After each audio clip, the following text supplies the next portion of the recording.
Hey, I'm Sarah Cumbie, and I'm here to give you a little bit of information about COVID-19. COVID-19 has made a major impact on the world. I know you're probably tired of hearing about it, but I'm here to let you know how to deal with it. I'm a healthcare worker in a hospital, and I work around patients that test positive for COVID-19 or are being tested while in the hospital. We as people need to take this more serious than we already are. I'm going to tell you about the symptoms of COVID-19, the PPE, which is the personal protective equipment that we need to wear, and the precautions that need to be taken during this outbreak. First, I'm going to let you know what the symptoms are. I'm sure you've heard them over and over again on social media or on the news, but I'm here to make sure that you know what they are. The symptoms include fever, cough, and shortness of breath.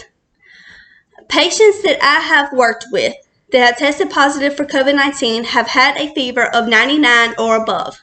99 is a low-grade fever, but it still needs to be taken seriously. They would have uncontrollable coughs that hurt them deeply and come from deep in. And then their oxygen levels would stay below 90, which is not good, and they would have to see a respiratory therapist. That way they could get breathing treatments. If you or someone you know has any of these symptoms, other mild symptoms are just like allergies. Some people that test positive have thought that they just have allergies, like a headache, a runny nose, things like that.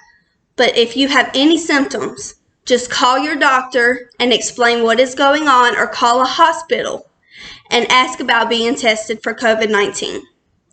Next, I'm going to inform you about the PPE, which is the personal equipment for protection. All healthcare workers have to wear it to stay safe. The equipment includes a face shield, a face mask, double gloves, because you need to be safe, and a respirator. You have to make sure that you wear all of these, because if you don't, then you are at risk. If you come in contact with a patient without wearing any protective equipment, then you have to watch for symptoms, self-isolate yourself at home, and you have to ask about getting tested. Lastly, everyone needs to know what precautions are needed to be taken during this time. Please stay at home unless you have to work. Clean your hands often. You can sing the ABCs to make sure that your hands are clean while you're washing them. Avoid close contact. Stay 6 feet apart in distance. If you have to leave to go somewhere important, such as grocery shopping, just wear some PPE like a face mask or some gloves, and be sure to disinfect everything once you get out of that store. Lysol yourself down. Wear Germ-X. This is a nationwide outbreak and has caused thousands of deaths.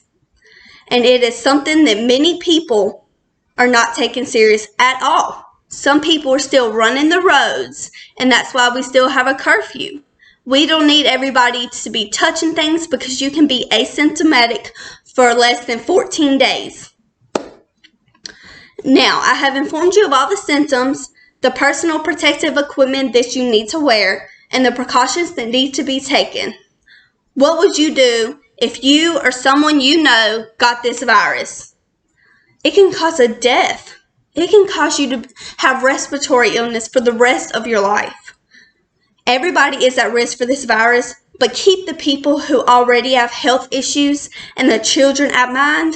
Just wash your hands and try to stay home if possible. And please pray for your healthcare workers and your frontline workers that are mainly at risk.